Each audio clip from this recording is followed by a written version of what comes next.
आज हम लोग पढ़ने वाले हैं नौबत खाने में इबादत, जो कि यतीन्द्र मिश्र द्वारा रचा गया एक व्यक्ति चित्र है। क्या है सर? व्यक्ति चित्र है जो कि भारत रत्न उस्ताद बिस्मिल्लाह खां के ऊपर लिखा गया है। ध्यान से सुनिएगा सर अच्छी तरह। आपको मैं बता दूं कि बिस्मिल्लाह खां बहुत ही एक प्रसिद्ध शहनाई वादक थे। क्या थे? शहनाई वादक थे। अच्छा बताइए, तो व्यक्ति चित्र का मतलब क्या होता है?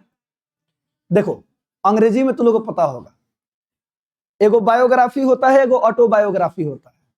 बायोग्राफी का मतलब होता है जब किसी दूसरे व्यक्ति के बारे में जब कोई दूसरा लिखता है तो वो एक तरह से बायोग्राफी होता है। और जब कोई व्यक्ति स्वयं के बारे में स्वयं लिखता है तो क्या होता है सर?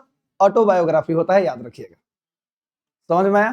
तो एक प्रकार से कह सकते हैं कि एगो बायोग्राफी है जो कि यतीन्द्र मिश्र द्वारा उस्ताद बिस्मिल्लाह खां के ऊपर लिखा गया है। उनके बारे में प्रत्येक चीज लिखी गई है। याद रखिएगा, ठीक है? चलिए चैप्टर को शुरू करते हैं एक एक करके, जिस तरह से हम लोगों ने प्रत्येक चैप्टर पढ़ा हुआ है उसी तरह से। तो चैप्टर का नाम क्या है बाबू? नौबत खाने में इबादत। ये नौबत खाने का मतलब क्या होता है पता है? सुनिएगा, नौबत खाना का मतलब होता है, देखिए कोई भी मंदिर वंदिर पे जाइएगा ना, मंदिर हो गया या फिर मस्जिद हो गया, पूजा पाठ वाला स्थान, कोई धर्म स्थल, तो जो उसका जो गेट या निकसार होता है ना, जहां पर लोग बैठकर झाल ओल लेकर गाया बजाया करते हैं लोग, आप लोग देखे होंगे, सीढ़ी समझ सकते हैं, यानी मेन द्वार पे, गेट पे, निकसार पे, वही नौबत खाना होता है एक तरह से। याद रखिएगा, समझ में आया? जिसको ड्योढ़ी भी बोला जाता है। क्या बोला जाता है? ड्योढ़ी। आपको आएगा इस किताब में, आगे देखने को मिलेगा। याद रखिएगा, ठीक है? चलिए पढ़ते हैं। बताइए लेखक का नाम क्या है? यतीन्द्र मिश्र। जन्म कब हुआ? 1977 में, अयोध्या उत्तर प्रदेश में, यानी कि हाथ खानी का जन्म भइल बा। अभी तक ये जीवित भी है, ठीक है? आगे बढ़ते हैं। यहां देखिएगा, यतीन्द्र मिश्र मूलतः क्या है? कवि है, यानी मूल रूप से इनको कवि के रूप में जाना जाता है। साथ ही वे लेखक, संपादक और सांस्कृतिक चिंतक के रूप में भी जाने जाते हैं। ये इनके बारे में थोड़ा सा परिचय है। अब डायरेक्ट इनकी आ गया वो प्रमुख रचनाएं। तो ध्यान दीजिएगा, इनकी रचनाएं ना थोड़ा बहुत सारी चीजें हैं। आइए देखते हैं क्या क्या है। अब तक उनके 3 काव्य संग्रह प्रकाशित हो चुके हैं। काव्य संग्रह का मतलब होता है एक किताब में ढेर सारी कविताएं हों, ठीक है? प्रकाशित हो चुके हैं। सबसे पहला का नाम क्या है? यदा कदा। दूसरा का नाम है अयोध्या तथा अन्य कविताएं। ये कविता संग्रह का नाम ही है, अयोध्या तथा अन्य कविताएं।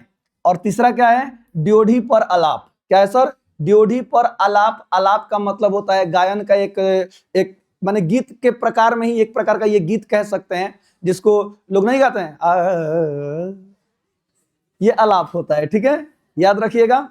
आगे देखिए, ड्योढ़ी का मतलब मैंने अभी बताया था, सीढ़ी समझ सकते हैं, या नहीं तो वही धार्मिक स्थल का गेट या निकसार जहां पर लोग बैठ करके गाना बजाना करते हैं, गाया करते हैं। आगे देखिए, उन्होंने प्रख्यात शास्त्रीय गायिका गिरिजा देवी के जीवन और संगीत साधना पर आधारित पुस्तक गिरिजा लिखी है। याद रखिएगा, क्वेश्चन पूछता है कि गिरिजा जो पुस्तक है वो किन्होंने लिखा है? यतीन्द्र मिश्र ने लिखा है। किनके ऊपर लिखा गया है? तो याद रखिए, गिरिजा देवी के जीवन और संगीत साधना पर लिखा गया ये एक पुस्तक है, जिसका नाम ही गिरिजा रख दिया गया है। क्या रख दिया गया है? गिरिजा। आगे देखिएगा, भारतीय नृत्य कलाओं पर विमर्शात्मक पुस्तक देवप्रिया में भरतनाट्यम पता है ना सर? जिस तरह कथक होता है उसी तरह भरतनाट्यम भी होता है, डांस का एक प्रकार है। भरतनाट्यम और ओडिसी की प्रख्यात नृत्यांगना सोनल मान सिंह से यतीन्द्र मिश्र के संवाद संकलित है, यानी जो वार्तालाप होता है ना, साक्षात्कार जिसको कहते हैं, इंटरव्यू कहते हैं, यानी एक किताब है देवप्रिया। क्या है सर? देवप्रिया। उस किताब में, उस रचना में यतीन्द्र मिश्र और कौन? सोनल मान सिंह, जो कि एक बहुत ही बड़ी नृत्यांगना है, नर्तकी है, उनके बातचीत को लिखा गया है, उनके इंटरव्यू साक्षात्कार को लिखा गया है, ठीक है? याद रखिएगा। यतीन्द्र मिश्र ने स्पीक मैके के विरासत 2001 कार्यक्रम के अंतर्गत रूपंकर कलाओं पर केंद्रित पत्रिका ख्याति का संपादन किया। लाइन समझिए, आपको पूरा समझ में आए। स्पीक मैके क्या है सर? तो स्पीक मैके एक प्रकार का संस्था होता है जहां पर गायकों के लिए या फिर गायकी क्षेत्र में बाबू संगीत क्षेत्र में 3 गो चीज आता है, पता है ना? क्या क्या आता है? गायन वादन और नृत्य। गायन वादन और नृत्य को क्या कहते हैं? संगीत कहते हैं। तीनों को मिलता है तब संगीत कहलाता है। सुनिएगा ध्यान से। तो इस क्षेत्र में जितने भी इसे आंदोलन करना होता है या फिर कुछ आवाज उठाना होता है, वो कहाँ होता है सर? एक तरह समझ सकते हैं स्पीक मैक है, ये एक प्रकार का एक संस्था होता है जहां पर लोग इस चीज को बढ़ावा देते हैं। किस चीज को? संगीत आगे बढ़े। याद रहेगा। तो ये है यहां पर कौन सी? तो विरासत 2001 के कार्यक्रम में इन्होंने किस पत्रिका का संपादन किया था? थाती पत्रिका का संपादन किया था। ये एक नाम है। आगे देखिएगा, आगे लिखा गया है, वे यानी कौन? यतीन्द्र मिश्र अर्धवार्षिक पत्रिका साहित्य का संपादन कर रहे हैं, यानी कि साहित्य का संपादन कर रहे हैं। आगे देखिएगा, साहित्य और कलाओं के संवर्धन एवं अनुशीलन के लिए वे विमला देवी फाउंडेशन नामक सांस्कृतिक न्यास का संचालन 1999 ईस्वी से कर रहे हैं। यानी जब किताब छपा होगा तो उस समय ये वर्तमान स्थिति रही होगी, तो इसलिए लिखा गया है कर रहे हैं। अभी तक तो ये कर चुके होंगे, 2026 आ गया है। आगे देखिएगा, उन्होंने रीति काल के अंतिम प्रतिनिधि कवि द्विज देव, क्या लिखा है सर? द्विज देव की ग्रंथवाली का सह संपादन भी किया है। याद रखिएगा। अगला है, यतीन्द्र मिश्र ने हिंदी के प्रसिद्ध कवि कुंवर नारायण पर केंद्रित 2 पुस्तकों के अतिरिक्त हिंदी सिनेमा के सुप्रसिद्ध गीतकार गुलजार की शायरियां लोग बड़ी सुनते हैं। गुलजार की बातें, गुलजार की शायरियां स्टेटस में भी आ जाता होगा। सुनिएगा कि कविताओं का संपादन यार जुलाहे नाम से किया है। ये क्वेश्चन बार बार एग्जाम में पूछा जा चुका है सर। किस तरह से पूछता है? याद रखिएगा, किस प्रसिद्ध गीतकार के ऊपर उन्होंने यार जुलाहे नाम से मतलब लिखा है? बताइए। गुलजार। याद रखिएगा। दूसरा पूछता है कि सिनेमा के सुप्रसिद्ध गीतकार गुलजार की कविताओं का संपादन किस नाम से किए हैं यतीन्द्र मिश्र? बताइए। यार जुलाहे। याद रहेगा। चलिए आगे टॉपिक है बाबू। हाँ, पुरस्कार। इनको बहुत सारे पुरस्कार मिले, ध्यान दिखेगा, इसलिए मैंने एक में लिख दिया है। लिखा गया है सर, यतीन्द्र मिश्र को भारत भूषण अग्रवाल पुरस्कार, भारतीय भाषा परिषद युवा पुरस्कार, राजीव गांधी राष्ट्रीय एकता पुरस्कार, रजा पुरस्कार, हेमंत स्मृति कविता पुरस्कार, ऋतुराज सम्मान आदि अनेक पुरस्कार प्राप्त हो चुके हैं। इतने सारे पुरस्कार, इतने सारे सम्मान इनको प्राप्त हो चुके हैं। पढ़ लीजिएगा, ध्यान में रखिएगा। आगे देखिएगा, उन्हें केंद्रीय संगीत नाटक अकादमी नई दिल्ली तथा सराय नई दिल्ली की फेलोशिप भी प्राप्त हुई है। यानी ये सारी चीजें भी एक प्रकार का सम्मान ही है जो कि यतीन्द्र मिश्र को प्राप्त हो चुका है, मिल चुका है। ठीक है, चलिए पाठ परिचय देखते हैं। पाठ परिचय यानी कि जो नौबत खाने में इबादत जो पाठ है वो क्या है, कैसा है, किन के ऊपर लिखा गया है, ध्यान दीजिएगा। तो नौबत खाने में इबादत प्रसिद्ध शहनाई वादक भारत रत्न उस्ताद बिस्मिल्लाह खां पर रोचक एवं संवेदनशील शैली में लिखा गया व्यक्ति चित्र है। याद रखिएगा, ये पाठ आता है कि नौबत खाने में इबादत कैसा पाठ है, तो व्यक्ति चित्र याद रखिएगा। निबंध ऑप्शन में रहेगा, कहानी रहेगा नहीं, व्यक्ति चित्र। ठीक है, आगे देखिएगा। इस पाठ में बिस्मिल्लाह खां का जीवन, उनकी रुचियां यानी किन किन चीजों में उनका मन लगता था, अंतर मन की संरचना यानी उनका अंतर मन कैसा था, उनकी बनावट कैसी थी, मन क्या सोचते रहते थे, तथा संगीत साधना का चित्रण गहरे जीवनानुराग और मानवीय संवेदना के साथ किया गया है। याद रखिएगा। वाकई में सर बिस्मिल्लाह खां मुसलमान संप्रदाय से थे, लेकिन फिर भी उनके अंदर किसी प्रकार का भी कभी भी एक होता है ना सर कि भेदभाव नहीं जगा। वो जितना शिद्दत से अपने धर्म का पूजा, जो कि मान लीजिए मुहर्रम में गीत गाया जाता है, जो कि शोक गीत होता है, गाया करते थे ना, उसी तरह होली, सुनिएगा, होली आ जाए, काशी विश्वनाथ मंदिर आप लोग जानबे करते हैं, काशी विश्वनाथ शंकर भगवान का मंदिर, वहीं पर नौबत खाने, वहीं पे सीढ़ियों पे बैठ के हमेशा गीत गाया करते थे, होली खेला करते थे। किसी प्रकार का उनके अंदर एक होता है ना धार्मिक पक्षपात उनके अंदर नहीं आया। एक छोटी सी एक कहानी है, उनकी एक शिष्य होती है, उनका थोड़ा सा लुंगी फटा होता है। क्या होता है सर? उनका लुंगी फटा होता है, याद रखिएगा। तो वो बोलती हैं क्या कि आपको तो भारत रत्न प्राप्त हो चुका है, ध्यान सुनिएगा, फिर भी आप फटी हुई लुंगी पहनकर घूमते हैं, बताइए। उनका जवाब सुनिए, कितना बेहतर जवाब बोलते हैं। अरे हमको ये भारत रत्न लुंगिया पे थोड़े मिला है, हमको तो भारत रत्न शहनाई पे मिला है। उसलिए कहते हैं खुदा कुछ भी कर दे, लेकिन मेरा एक सुर नहीं होता है कि सुर बख्श दे, सुर यानी कि मेरा सुर कभी फीका ना पड़े। जितने भी संगीत साधक होते हैं ना बाबू, वो एक होता है ना सर, किसी भी आप संगीत साधना वाले को इंटरव्यू करते हुए देखिएगा, वो कहता है कि नहीं आज तक तो मैंने सीखा ही नहीं है, अभी मैं सीख रहा हूं। ये एक समुंदर है, समुंदर समझ में आता है ना। संगीत आज तक कोई एक नहीं होता कि परिपूर्ण हो जाए, नहीं हो पाया है, जो कि ललित कला का अंतर्गत आता है। ये कला है। संगीत में याद रखना, संगीत का परिभाषा क्या है?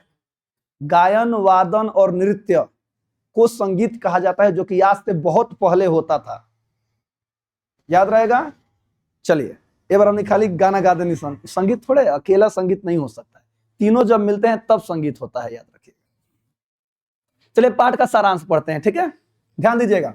नौबत खाने में इबादत प्रसिद्ध सहनाई वादक भारत रत्न उस्ताद बिस्मिल्लाह खां पर यतीन्द्र मिश्र द्वारा रोचक और संवेदनशील शैली में लिखा गया व्यक्ति चित्र है। इस पाठ में लेखक ने बिस्मिल्लाह खां के जीवन, उनकी रुचियों, अंतर्मन की बुनावट और संगीत साधना का सूक्ष्म एवं आत्मीय चित्रण किया है, यानी कि बहुत ही बेहतर तरीके से बताया है कि बिस्मिल्लाह खां जी कैसे थे।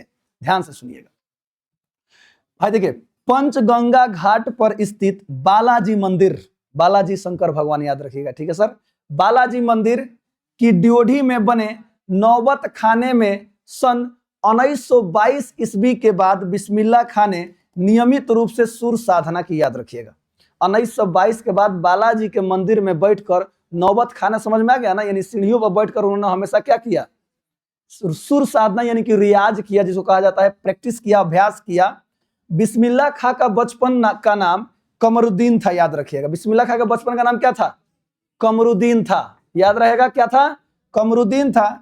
उनके परदादा उस्ताद सलार हुसैन खान, ये सब ऑब्जेक्टिव में पूछ देता है। उनके परदादा का नाम, परदादा माने कौन ची? दादा का बाबूजी, दादा का बाबूजी परदादा कहलाते। सुनिएगा ध्यान से। उनके परदादा उस्ताद सलार हुसैन खां बिहार के डुमरांव के निवासी थे। कहाँ के निवासी थे? बिहार के डुमरांव के निवासी थे।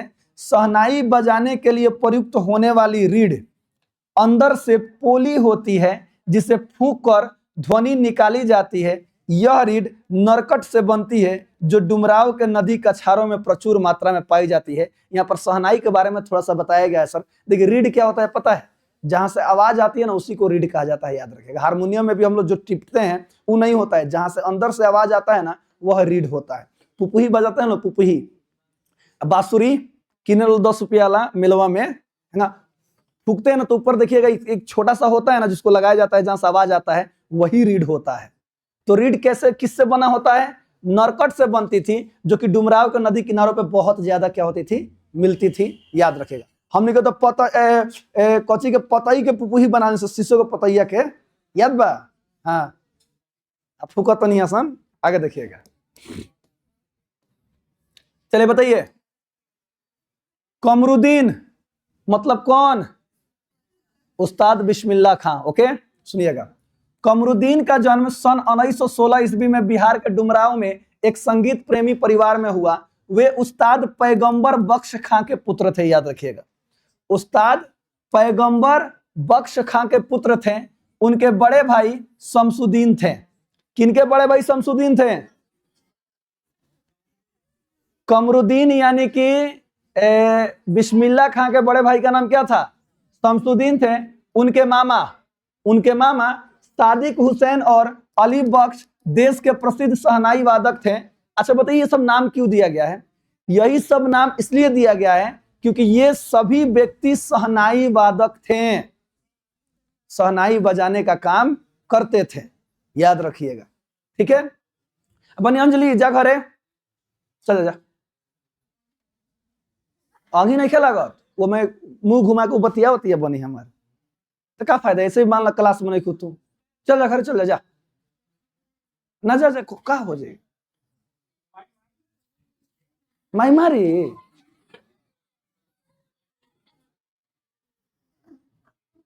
क्लास में मास्टर पीट दिए को डर नहीं खे। इधर देखिए सभी लोग, 5-6 वर्ष की आयु में वो अपने नाना के साथ काशी आ गए थे, याद रखिएगा। बताइए, जो थे बिस्मिल्लाह खां कितने वर्ष की आयु में अपने नाना के साथ काशी आए थे, याद रखिएगा। 5-6 के वर्ष में जब थे ना, तो अपने नाना के साथ कहाँ आए थे? काशी आए थे, याद रखिएगा। ऑब्जेक्टिव में पूछता है। चलिए कुछ बात बताइए, बिस्मिल्लाह खां के पिता का नाम बताइए।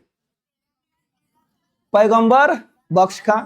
उनके भाई का नाम बताइए, बड़े भाई शमसुद्दीन। मामा का नाम बताइए, बहुत बढ़िया। परदादा का नाम बताइए, उस्ताद सलार हुसैन खां। ठीक है, चलिए अगला देखिए।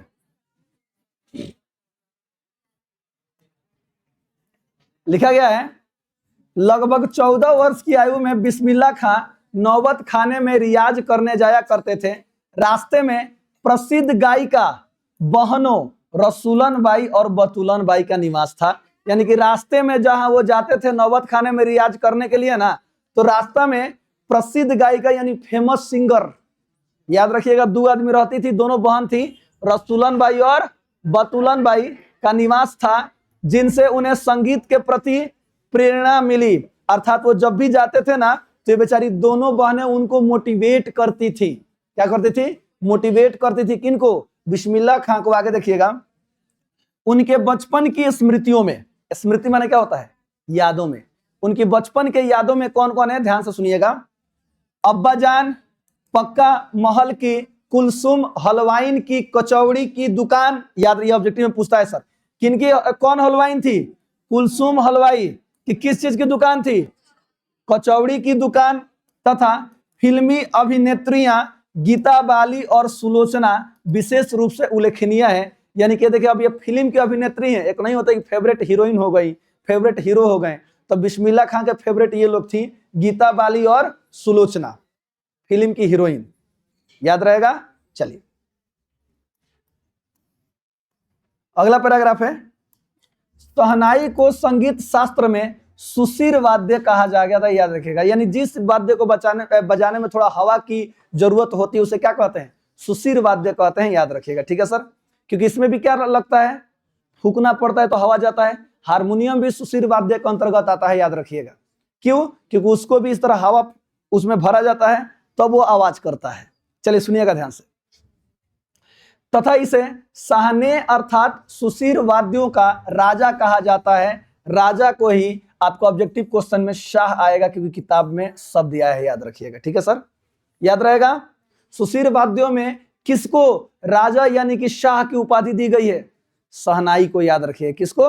शहनाई को। अरे भाई, शहनाई बड़ी बढ़िया, सुनिएगा ध्यान से। हमारे यहाँ शादी ब्याह होता है ना, कोई भी धार्मिक कार्य होता है, सबसे पहला जो आवाज आता है किसका आता है? शहनाई का आता है। याद है, सुना है लो? अरे भाई नहीं बजता है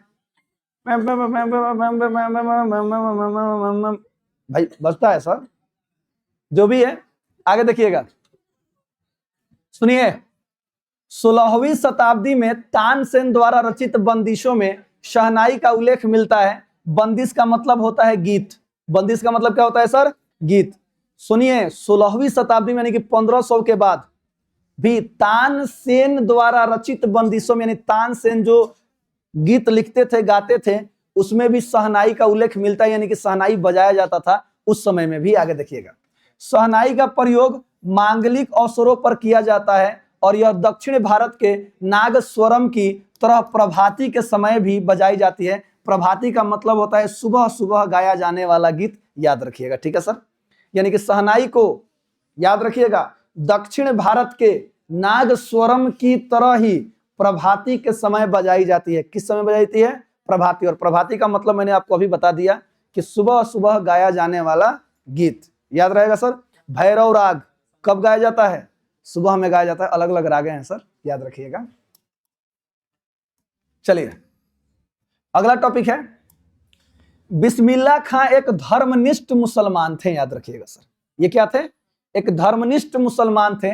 मुहर्रम के अवसर पर जो शोक का पर्व है, उनके परिवार में कोई भी शहनाई नहीं बजाता था।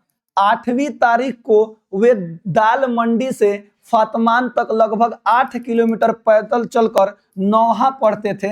ये नौहा क्या है समझिएगा ध्यान से सर। नौहा एक प्रकार का शोक गीत है। कैसा गीत है? शोक गीत है, जो कि मुहर्रम के दिन मुसलमान संप्रदाय के द्वारा गाया जाता है। एक प्रकार का शोक गीत है, ठीक है सर, याद रखिएगा। सुनिएगा, नौहा पढ़ते थे। इस दिन राग रागनियों का प्रदर्शन नहीं करते थे। राग रागनी समझ में आ रहा है ना, यानी राग और रागनी का गाना नहीं गाया जाता था। याद रखिएगा, ठीक है सर। केवल नौहा पढ़ा जाता था, यानी शोक गीत गाया जाता, ठीक है सर। राग रागनी का मतलब होगा इसमें गीत गाया जाए। बंदी से गाया जाए, अंतरा हो, तबला हो, धूमधाम से गीत गाया जाए, वो राग और रागनी है। समझ में आया? बंसिया बजावत श्याम सुंदर, ये सब राग है। अलग अलग राग में सुनो, तान, आलाप, बहुत सारे चीजों को मिलाकर ना एक राग अगर गाया जाए ना, तो पहले के समय में दिन दिन भर लोग राग गाते रह जाते थे, एगो राग। सोचिएगा ध्यान से, याद रखिएगा। तान कैसे गाते हैं पता है? सुनो, निध निध सा निध पद पद प निध प म प म प म ध प म ग म ग म ग प म ग रे ग रे ग रे म ग रे सा सा रे ग म प सा रे ग म प सा रे ग म प। अरे भाई गजब हाल है भाई। इधर देखिए बोर्ड पे, हम तनी सा सीखे हैं, तनी सा सीखबे किए, ढेर नहीं सीखे हैं। ठीक है, इधर देखिए, आगे बढ़ते हैं सर। व्यक्तित्व की दृष्टि से बिस्मिल्लाह खां अत्यंत सरल, सहज और विनम्र व्यक्ति थे। यानी कि एक बहुत ही सरल, सहज, स्वच्छंद विचार के, साफ दिल के व्यक्ति थे। कौन? बिस्मिल्लाह खां। उन्हें वस्त्रों या वैभव का कोई मोह नहीं था। यानी वस्त्रों और मान लीजिए मेरा नाम हो गया, फेमस हो गए, इसका उनको तनिक भी मोह नहीं था कि तनी स्टारडम का तनी मजा लें, 4 व्हीलर में घूमे, माने तन को उनके अंदर ये चीज नहीं था। आगे देखिएगा, भारत रत्न जैसे सर्वोच्च सम्मान को प्राप्त करने के बाद भी उनमें कोई अहंकार नहीं आया। देखिएगा सर ध्यान से, भारत का सबसे बड़ा पुरस्कार, सुनिएगा ध्यान सर, भारत रत्न प्राप्त होने के बाद भी उस व्यक्ति के अंदर तनिक भी अहंकार नहीं आया। आगे देखिएगा, काशी की गंगा जमुनी संस्कृति, मुहर्रम, ताजिया, होली, अबीर और गुलाल उनके जीवन में पूरी तरह रची बसी थी। वे काशी की सांस्कृतिक धरोहर थे। बताइए, भारत रत्न प्राप्त, और हमारे यहाँ देखिएगा सर, ये चीज गलत होता है सर, ऐसा नहीं होना चाहिए। कुछ ऐसे व्यक्ति होते हैं जैसे मुस्लिम संप्रदाय में, उनके ऊपर रंग पड़ जाएगा तो खिसिया जाएंगे। बात समझिए, कहते कि नहीं, कुछ व्यक्ति होते हैं हमारे ही समाज में, देखिएगा हम लोग के साथ मिलकर होली खेलते हैं, उनको कोई आपत्ति नहीं है। बात समझिए। और ये देखिए, भारत रत्न प्राप्त बिस्मिल्लाह का, पूरा भारत इनको जानता है, एग्जाम में प्रश्न पूछे जाते हैं यहां से, इनको कोई आपत्ति नहीं है। कुछ लोगों को आपत्ति हो जाती है। बताइए, आगे बढ़ते हैं सर। अच्छा, हम ही लोगों में जब तजिया मनाया जाता है तो क्या हम लोग नहीं जाते हैं? जाते हैं। हमारा देश धर्मनिरपेक्ष देश है, सभी धर्म एक साथ मिलकर रहते हैं और सभी के सपोर्ट से यह देश चल रहा है, याद रखिएगा सर। चलिए, 90 वर्ष की आयु में 21 अगस्त 2006 को उनका निधन हो गया। किनका निधन हुआ? बिस्मिल्लाह खां का निधन हो गया, याद रखिएगा। ठीक है सर, चलिए अब शुरू होता है प्रश्न उत्तर, और प्रश्न उत्तर के बाद किसकी बारी आएगी? Objective question. ऑब्जेक्टिव क्वेश्चन के बाद छुट्टी। हाँ, यहां देखिए,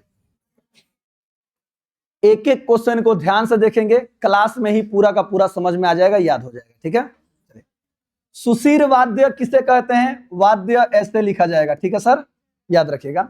सुशीर वाद्य किन्हें कहते हैं? शहनाई शब्द की व्युत्पत्ति किस प्रकार हुई या उत्पत्ति किस प्रकार हुई, याद रखिएगा। आंसर सुनिए सर। पहला क्वेश्चन क्या पूछा गया है? पहला क्वेश्चन पूछा गया है, सुशीर वाद्य किसे कहते हैं? तो सुशीर वाद्य उन्हें कहते हैं जिनमें वायु फूंक के द्वारा ध्वनि उत्पन्न होती है। शहनाई, बांसुरी, मुरली, हारमोनियम आदि सुशीर वाद्य के क्या है सर? उदाहरण है, याद रखिएगा। कितने लोगों को याद रहेगा? याद रहेगा। दूसरा क्वेश्चन है कि जो कि शहनाई है वो भी एक प्रकार का सुशीर वाद्य है, इसकी उत्पत्ति, इसकी व्युत्पत्ति कहां से हुई है, कैसे हुई है, ध्यान दीजिएगा सर। शहनाई का उल्लेख वैदिक साहित्य में नहीं मिलता है। वैदिक काल से संगीत चल रहा है, पता है सर।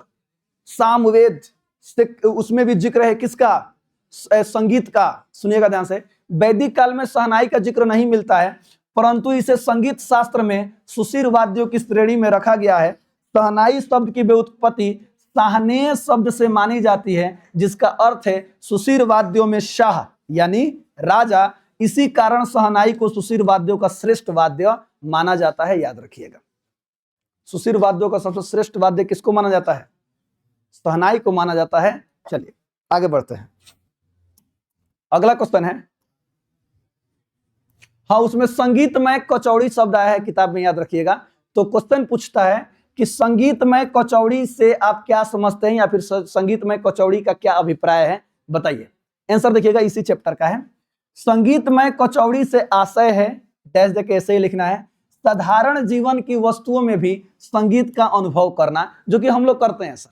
साइकिल चला रहे होते हैं, मोटरसाइकिल चला रहे होते हैं, खूब बढ़िया वो गाना शुरू कर देंगे, खाना खा रहे होते हैं गाना शुरू कर देंगे, कुछ ना कुछ गुनगुनाना शुरू कर देते हैं। यानी कि संगीत हमारे किसी ना किसी तरह से, किसी ना किसी रूप में हमें बसा हुआ है। देखिए कितना बेहतर तरीके से लिखा गया है। खां साहब, कौन खां साहब? बिस्मिल्लाह खां साहब जब कुलसुम हलवाइन की दुकान पर जाते थे तो कचौड़ी को खौलते घी में डालते समय निकलने वाली छन छन की ध्वनि में उन्हें संगीत का आरोह अवरोह सुनाई देते थे। आरोह अवरोह, आरोह अवरोह समझता है ना, असेंडिंग डिसेंडिंग, बढ़ते क्रम घटते क्रम, सारे ग म प द नि सा, अब फिर उनसे चलिए वो सा नि ध प म ग रे सा, तो गनिया तू करला आरोह रहला, अनिया तो करला अवरोह रहला। इसी को आरोह और अवरोह कहते हैं। ठीक है, सुनिएगा ध्यान से। तो जो पकौड़ी वो छानती थी ना कचौड़ी, तो जो छन छन की आवाज आती थी ना, उसमें भी वो क्या ढूंढ लेते थे? संगीत ढूंढ लेते थे। कौन? बिस्मिल्लाह खां। लिखा गया है इसी कारण वे कचौड़ी की इस ध्वनि को संगीतमय कचौड़ी मानते थे, या फिर संगीतमय मानते थे, और उसे संगीतमय कचौड़ी कहते थे। कौन कहते थे? बिस्मिल्लाह खां। किसकी कचौड़ी को? तो कुलसुम हलवाइन की कचौड़ी को। चलिए अगला क्वेश्चन सुनिए। बिस्मिल्लाह खां सजदे में किस चीज के लिए गिड़गिड़ाते थे? वो जब भी सजदा मतलब जब भी पूजा पाठ करते थे तो किस चीज के लिए गिड़गिड़ाते थे? इससे उनके व्यक्तित्व का कौन सा पक्ष उद्घाटित होता है? बताइए। आंसर देखिए सर कितना बेहतर है। बिस्मिल्लाह खां सजदे में एक नए और प्रभावशाली सुर की प्राप्ति के लिए गिड़गिड़ाते थे। यानी वो हमेशा कहते थे बस एक नया सुर बख्श दे, एक नया सुर मुझे सिखा दे। आगे देखिएगा, वे ईश्वर से प्रार्थना करते थे कि उनके सुर में ऐसी तासीर हो जिससे श्रोताओं की आंखों से सच्चे मोतियों जैसे अनायास क्या निकल आए? आंसू निकल आए। यानी कि जब मैं गाऊं, जब मैं बजाऊं, तो सामने वाला व्यक्ति मेरे गायन से, मेरे संगीत से इतना ज्यादा प्रभावित हो कि सुनकर उसको क्या आ जाए सर? आंसू आ जाए।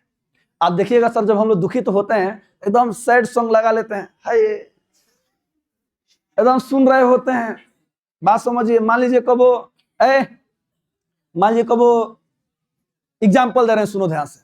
घर घर से कहीं झगड़ा हो गई, अब माँ रो तरी, बात समझिए, माँ रो रही है वहां पे, आप देख रहे हैं तो शाम के गाना लगी हेडफोन में, माँ ओ मेरी माँ बन के तेरा छाया मैं तुझको थाम लूं। सब खूब बढ़िया बढ़िया गाना बजेगा शाम को, अब बड़ा मोटिवेशन आएगा। बदलेगा नसीबा एक रोज मेरी माँ, अब माँ वाला गाना खूब बढ़िया बजे। वही चीज 1-2 दिन तक चलता है। अब मान लो वो बाई देवे के दिल टूट गई बा, आए वो सिचुएशन में कान में गाना लगा, मैंने कान में हेडफोन लगा के आलो का सुनल चालू कर ला गाना गाना सुनो है ना, गाना गाएंगे नहीं। मैं सही बता रहे सर। देखिएगा लोग सैड सॉन्ग गाने लगते हैं, गाने लगते नहीं, गाने लगते हैं। हाँ, तेरी आंखों के दरिया का उतरना भी जरूरी था, मोहब्बत भी जरूरी थी, बिछड़ना भी जरूरी था। लोग लगते हैं गाना गाने, माने खाली सैड सॉन्ग आएगा। यूट्यूब के वो कनेक्शन है फेसबुक इंस्टा का, जौन चीज सर्च कर दे बनू वही टाइप के लागी वीडियो आवे, वही में भूला जाइबो। बात समझिए।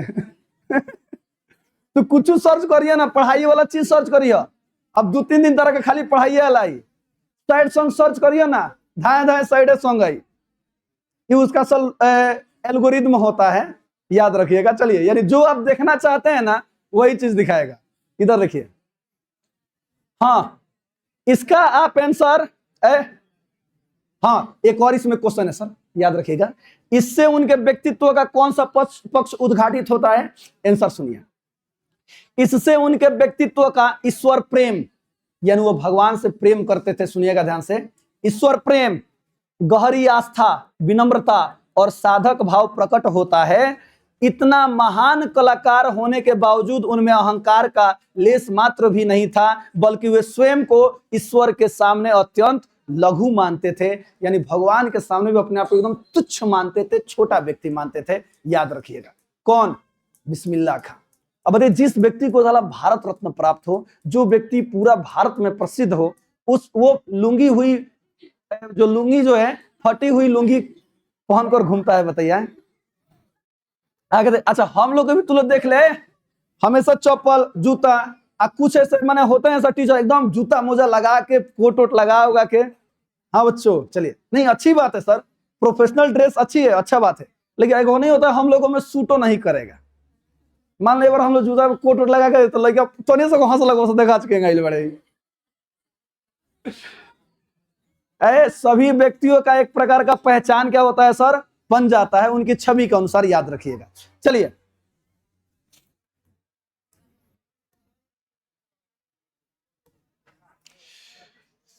Question number 4। बिस्मिल्लाह खां जब काशी से बाहर प्रदर्शन करते थे तो, ध्यान दीजिएगा सर,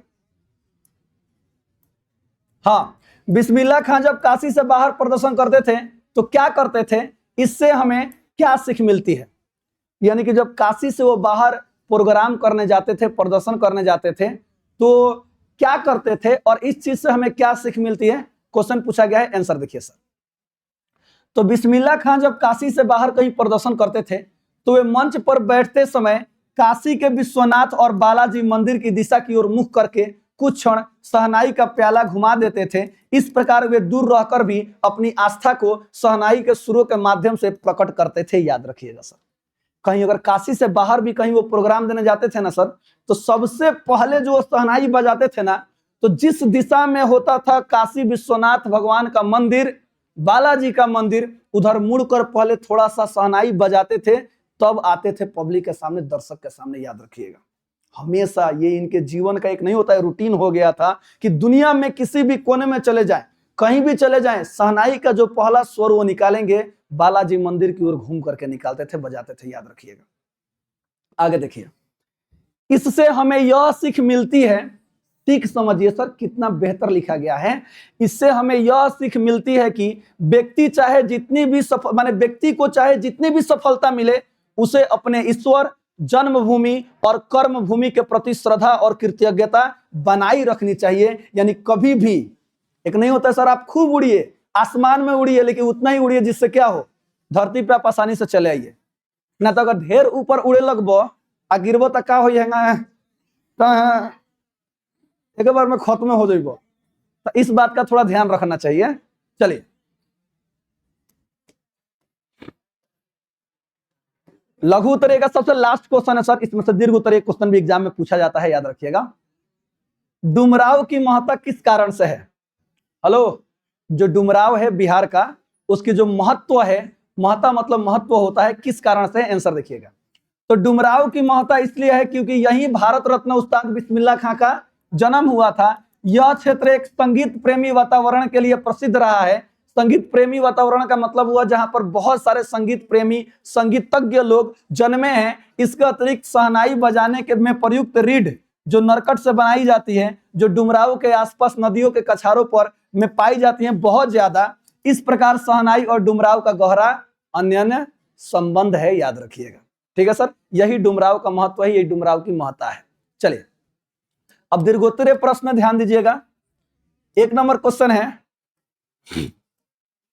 हाँ, मुहर्रम पर्व से बिस्मिल्लाह खां के जुड़ाव का परिचय पाठ के आधार पर दे। सुनिएगा ध्यान से, मुहर्रम से उनका कैसा जुड़ाव था, क्या करते थे मुहर्रम के दिन, क्या लगाव था, इसका मतलब इसके बारे में लिखना है। आंसर देखिएगा। तो पाठ के आधार पर आप यहाँ पर लिख दीजिएगा। किस पाठ के आधार पर? तो नौबत खाने में इबादत पाठ के आधार पर। इतना सभी लोग जरूर लिखेंगे शुरू में, नौबत खाने में इबादत पाठ के आधार पर। स्पष्ट है कि बिस्मिल्लाह खां का मुहर्रम पर्व से गहरा भावनात्मक जुड़ाव था। मुहर्रम शोक का पर्व है जिसमें 10 दिनों तक शिया मुसलमान हजरत इमाम हुसैन और उनके परिजनों के बलिदान की स्मृति में शोक मनाते हैं। इन दिनों बिस्मिल्लाह खां के परिवार का कोई भी सदस्य न तो शहनाई बजाता था और न ही किसी संगीत कार्यक्रम में भाग लेता था। मुहर्रम की 8वीं तारीख उनके लिए विशेष महत्व रखती थी। इस दिन वे दाल मंडी में फातमान तक लगभग 8 किलोमीटर पैदल चलते हुए रोते रोते नौहा पढ़ते थे। नौहा के बारे में मैंने ऊपर बताया था। इस अवसर पर किसी राग रागनी का प्रदर्शन नहीं किया जाता था। इससे उनके व्यक्तित्व का धार्मिक आस्था, मानवीय संवेदना और विनम्रता का पक्ष उजागर होता है। किनके? बिस्मिल्लाह खां के। ठीक है, क्वेश्चन नंबर 2, बिस्मिल्लाह खां के बचपन का वर्णन पाठ के आधार पर करें। बिस्मिल्लाह खां के बचपन का वर्णन पाठ के आधार पर करें। आंसर देखिएगा सर। पाठ के आधार पर बिस्मिल्लाह खां का बचपन संगीतमय वातावरण में बीता। उनका जन्म बिहार के डुमरांव में एक संगीत प्रेमी परिवार में हुआ। 5-6 वर्ष की आयु में वे अपने ननिहाल काशी आ गए, यानी नाना के साथ कहाँ चले गए? काशी चले गए। लगभग 14 वर्ष की उम्र में वे काशी के बालाजी के मंदिर के नौबत खाने में नियमित रूप से शहनाई का रियाज करने जाते थे। रास्ते में प्रसिद्ध गायिका बहनें रसूलन बाई और बतूलन बाई रहती थी, जिनसे उन्हें संगीत की प्रेरणा मिली। उनके बचपन के बारे में लिखा गया है सर, सुनिएगा। बचपन से ही उन्हें सिनेमा देखने का बहुत शौक था और वे साधारण वस्तुओं में भी संगीत का अनुभव करते थे, जैसे संगीतमय कचौड़ी। इससे उनके भीतर छिपे कलाकार मन और रचनात्मक संवेदना का क्या मिलता है सर? परिचय मिलता है। सभी एक शॉर्टकट में उनके बारे में पूरा का पूरा लिख दिया गया है बचपन के बारे में। सबसे लास्ट क्वेश्चन सुनिएगा। बिस्मिल्लाह खां का मतलब बिस्मिल्लाह खां की शहनाई। एक कलाकार के रूप में बिस्मिल्लाह खां का परिचय पाठ के आधार पर दें। यही क्वेश्चन दीर्घ उत्तरीय में बार बार पूछा है सर, याद रखिएगा। ठीक है, आंसर देखिए। एक कलाकार के रूप में बिस्मिल्लाह खां का परिचय हेडिंग बन जाएगा, आंसर लिखा जाएगा। कैसे? तो ऐसे। तो सबसे पहले बिस्मिल्लाह खां का मतलब बिस्मिल्लाह खां की शहनाई। यह कथन उनके कलाकार व्यक्तित्व को पूरी तरह व्यक्त करता है। शहनाई उनके हाथों में मानो जादुई वाद्य बन जाती थी। उनके सुर, ताल और राग पर अद्भुत अधिकार था और वे कभी बेताल नहीं होते थे। बेताल समझ में आता है ना? कभी भी ताल से नहीं हटते थे, बेसुर नहीं होते थे। आगे लिखा गया, वे ईश्वर से आशीर्वाद लेकर शहनाई वादन आरंभ करते थे, जिससे उनके सुरों में विशेष तासीर आ जाती थी। चाहे कहीं भी प्रोग्राम करते थे, पहला सुर किधर भेजते थे? भगवान के पास, बालाजी मंदिर के पास, जहां से उनकी बचपन शुरुआत हुआ था, जहां से उन्होंने संगीत सीखा था। तो कहां से बताइए, भगवान उनका साथ नहीं देंगे? अब बड़े हो गए, भगवान पे भरोसा करना छोड़ दिए। अगर अच्छा बेटा हमारा चलता भाई अब रहा तरह का बता नहीं। मान लो बजाते बजाते जाते अब बीचों में ताल जहां से घबराई तो क्या गावे लगल देखो। इसलिए सबसे पहले उस चीज को कभी नहीं भूलना चाहिए जहां से हमारा जीवन बदला है, याद रखिएगा। आगे देखिए, बिस्मिल्लाह खां के लिए सुर ही सर्वोपरि था। उन्हें वस्त्र, वैभव या सम्मान की चिंता नहीं रहती थी, बल्कि वे ईश्वर से यही प्रार्थना करते थे कि उनका सुर कभी न टूटे। बचपन से ही वे हर वस्तु में संगीत खोज लेते थे, यहाँ तक कि कचौड़ी तलने की ध्वनि में भी उन्हें सरगम सुनाई देती थी। वाह भाई वाह! सरगम क्या होता है पता है?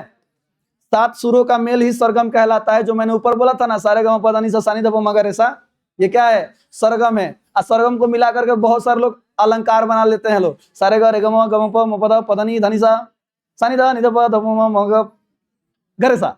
चलिए आगे देखिएगा, आगे लिखा गया है, वे यानी कौन? बिस्मिल्लाह खां कला और ईश्वर को एक मानते थे। इसी कारण काशी से बाहर प्रदर्शन करते समय वे काशी की दिशा की ओर मुंह करके शहनाई वादन शुरू करते थे। उनके भीतर गंगा जमुनी तहजीब समाई हुई थी। वे कभी ईश्वर तो कभी अल्लाह को याद करते थे। अपनी अद्वितीय साधना के कारण वे भारत रत्न सहित अनेक सम्मान पाने वाले महान कलाकार बने और सादा संगीत जगत के नायक बने रहेंगे। कौन? बिस्मिल्लाह खां। क्वेश्चन आंसर खत्म होता है। एगो व्याख्या करने वाला प्रश्न है, सभी लोग ध्यान से देखिएगा।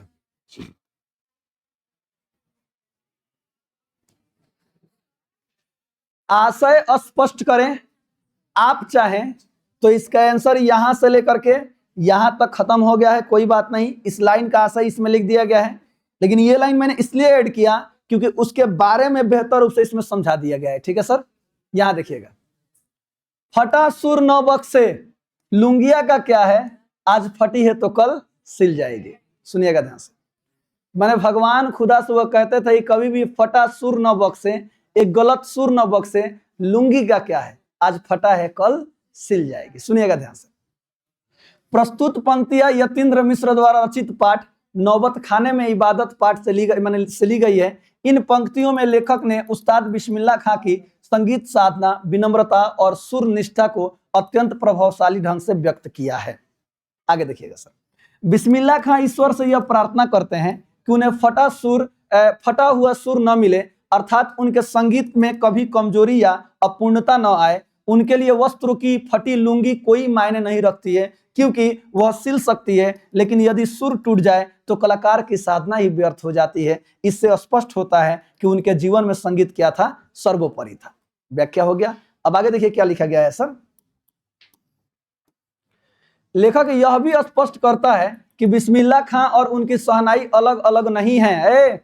बिस्मिल्लाह खां और उनकी शहनाई अलग अलग नहीं है, दोनों एक ही चीज हैं। शहनाई उनके हाथों में जीवंत हो उठती है और उसकी मंगलमय ध्वनि श्रोताओं के मन को गहराई से प्रभावित करती है। उनकी इस अद्वितीय कला और साधना के कारण उन्हें भारत रत्न सहित अनेक सम्मान प्राप्त हुए। भविष्य में भी वे अपनी अमर संगीत भाषा के कारण संगीत जगत के क्या नायक बने रहेंगे, याद रखिएगा। ठीक है, तो क्वेश्चन आंसर पाठ सारांश लेखक परिचय खत्म होता है। अब शुरू होता है ऑब्जेक्टिव टाइप क्वेश्चन। एक एक क्वेश्चन ध्यान से देखते चलिए, टिक करते चलिए, बताते चलिए, देखते हैं आप लोग कितना बता पाते हैं और एग्जाम में आएगा तो कितना सही टिक करेंगे। बताइए, नौबत खाने में इबादत पाठ के केंद्र में कौन है? बिस्मिल्लाह खां, ऑप्शन नंबर बी। नौबत खाने में इबादत पाठ में लेखक ने किनका व्यक्तिगत चित्र प्रस्तुत किया है? बिस्मिल्लाह खां का किधर है?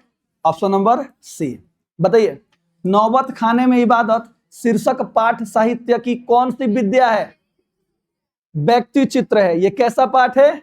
व्यक्ति चित्र है, ऑप्शन नंबर डी। चलिए अगला क्वेश्चन, बिस्मिल्लाह खां का संबंध किस चीज से था?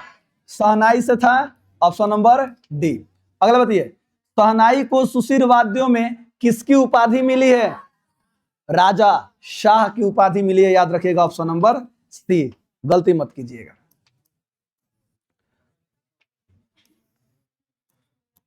अगला क्वेश्चन है, किनका जन्म संगीत प्रेमी परिवार में हुआ था? बिस्मिल्लाह खां का, ऑप्शन नंबर सी हो जाएगा। यतीन्द्र मिश्र ने गीतकार गुलजार की कविताओं का संपादन किस नाम से किया है? यार जुला है, याद कीजिए, किस नाम से? यार जुला है, ऑप्शन नंबर ए हो जाएगा। कमरुद्दीन या उस्ताद बिस्मिल्लाह खां के बड़े भाई का नाम क्या था? शमसुद्दीन था। बड़े भाई का नाम क्या था? शमसुद्दीन था। नामुआ में गलती मत कीजिएगा लो, ठीक है। आगे देखिए, शास्त्रों में आनंद कानन के नाम से प्रतिष्ठित कौन सी जगह है? काशी, याद रखिए, कौन जगह है? काशी, ऑप्शन नंबर बी हो जाएगा। किस स्थान पर मरण भी मंगल माना गया है? काशी में, ऑप्शन नंबर ए हो जाएगा। उस्ताद बिस्मिल्लाह खां का जन्म कहां हुआ था? डुमराव बिहार। डुमराव बिहार, बहुत बढ़िया। अगला क्वेश्चन बताइए, दक्षिण भारत में मंगल नाग स्वरम की तरह शहनाई किसकी मंगल ध्वनि का संपूरक है? ऊपर बताए थे, प्रभाती का। किसका? प्रभाती, ऑप्शन नंबर डी। ऑप्शन पढ़िए ना, चैता की, पर्वगत गीत की, या श्रम गीत की, प्रभाती की? प्रभाती की। नागस्वरम आया था दक्षिण भारतीय संगीत। आगे देखिएगा, मरते दम तक न शहनाई छूटेगी और न ही काशी छूटेगी, यह कथन किनका है? बिस्मिल्लाह खां का है, ऑप्शन नंबर ए हो जाएगा। हाँ देखिए, नसीहत शब्द का अर्थ क्या है? सुनिएगा, नसीहत लालसा की शिक्षा की शिष्ट तरीका की आराम, तो नसीहत देना, नसीहत का मतलब होता है शिक्षा, याद रखिएगा, ऑप्शन नंबर बी हो जाएगा। ठीक है सर, नसीहत का मतलब क्या होता है? शिक्षा। हाँ ठीक है सर, शिक्षा, नसीहत देना, किसी को एजुकेटेड करना। ड्योढ़ी पर आलाप शीर्षक काव्य संग्रह किनकी रचना है? किनकी रचना है? यतीन्द्र मिश्र, ऑप्शन नंबर डी। अरब देश में फूंक कर बजाए जाने वाले वाद्य यंत्र जिसमें नाड़ी यानी रीढ़ होती है को क्या कहते हैं? तो ये याद कर लीजिएगा सर, अरब देश की बात किया, इसको नय कहा जाता है। क्या कहता है? नय कहा जाता है। नोट, लय और राग मत, अपने देश में ये शब्द यूज होते हैं, लय और राग। नय कहा जाता है कहां? वहां अरब देशों में। ठीक है, बताइए, काशी में मरण भी क्या माना गया है? मंगल माना गया है, ऑप्शन नंबर डी हो जाएगा। अगला क्वेश्चन बताइए, बिस्मिल्लाह खां की शहनाई के साथ किस मुस्लिम पर्व का नाम जुड़ा है? मुहर्रम। तजिया किसका नाम जुड़ा है? मुहर्रम का। ऑप्शन नंबर सी हो जाएगा। है बताइए, नौबत खाना का अर्थ क्या है? प्रवेश द्वार के ऊपर मंगल ध्वनि बजाने का स्थान, यही है। ऑप्शन नंबर ए हो जाएगा। ठीक है। उस्ताद बिस्मिल्लाह खां को मिला है कौन कौन सा पुरस्कार मिला है? तो भारत रत्न भी मिला है, संगीत नाटक अकादमी पुरस्कार भी मिला है, पद्म विभूषण, एगो पद्म भूषण होता है, एगो पद्म विभूषण होता है, तो पद्म विभूषण भी इनको मिला, यानी उपरोक्त सभी पुरस्कार इनको मिले हुए हैं। अगला बताइए, इनमें से कौन है जो कविता नहीं है? बताइए। एक वृक्ष की हत्या, लौट कर आऊंगा, फिर हमारी नींद, ये तीनों के तीनों क्या है? कविता है। नौबत खाने में इबादत कविता नहीं है, एक व्यक्ति चित्र है। क्या है? व्यक्ति चित्र। अगला बताइए, इबादत का अर्थ क्या है? इबादत का अर्थ है उपासना। ऑप्शन नंबर ए हो जाएगा। सुशीर वाद्यों में शाह की उपाधि किसको प्राप्त है? शहनाई को। किधर है शहनाई? ऑप्शन नंबर डी हो जाएगा। अगला क्वेश्चन बताइए, बिस्मिल्लाह खां की मृत्यु कब हुई? 2006 याद रखिएगा। ठीक है, तो 21 अगस्त 2006। ऑप्शन नंबर ए हो जाएगा। अगला बताइए, फटा सुर न बख्शे लुंगिया का क्या है? आज फटी है तो कल सिल जाएगी। उपयुक्त कथन किनका है? बिस्मिल्लाह खां। ऑप्शन नंबर सी हो जाएगा। संगीत आयोजन की एक प्राचीन एवं अद्भुत परंपरा कहां रही है? काशी में रही है। Option number A. अगला बताइए, धत पगली, ये भारत रत्न हमको शहनाई पे मिला है, लुंगिया पे नहीं। अपने शिष्य से किसने कहा था? बिस्मिल्लाह खां ने कहा था। ऑप्शन नंबर ए हो जाएगा। किस पुस्तक में भारतनाट्यम और ओडिसी की प्रख्यात नृत्यांगना सोनल मान सिंह से यतीन्द्र मिश्र का संवाद संकलित है? देवप्रिय, याद रखिएगा, देवप्रिय। ऑप्शन नंबर बी हो जाएगा। ठीक है, चलिए अगला क्वेश्चन, नौबत खाने में इबादत में किनके जीवन की रुचियां, अंतर्मन की बुनावट, संगीत साधना आदि गहरे जीवन अनुराग संवेदना के साथ प्रकट हुआ है? बताइए। बिस्मिल्लाह खां। ऑप्शन नंबर ए हो जाएगा। इनमें से व्यक्ति चित्र कौन सा पाठ है? नौबत खाने में इबादत, ये वाला बताइए। प्रसिद्ध शहनाई वादक उस्ताद बिस्मिल्लाह खां का जन्म कब हुआ था? 1916। ऑप्शन नंबर बी हो जाएगा।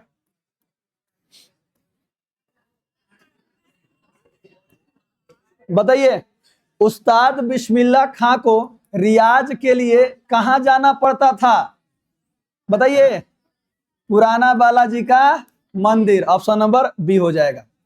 5 से 6 वर्ष डुमराव में बिताकर कमरुद्दीन कहां आ गए थे? काशी आ गए थे। किनके साथ आए थे? नाना के साथ आए थे। शहनाई बजाने के लिए किसका प्रयोग किया जाता है? रीड नरकट। याद आ रहा है? शहनाई बजाने के लिए किसका प्रयोग किया जाता है? रीड नरकट। ऑप्शन नंबर सी हो जाएगा।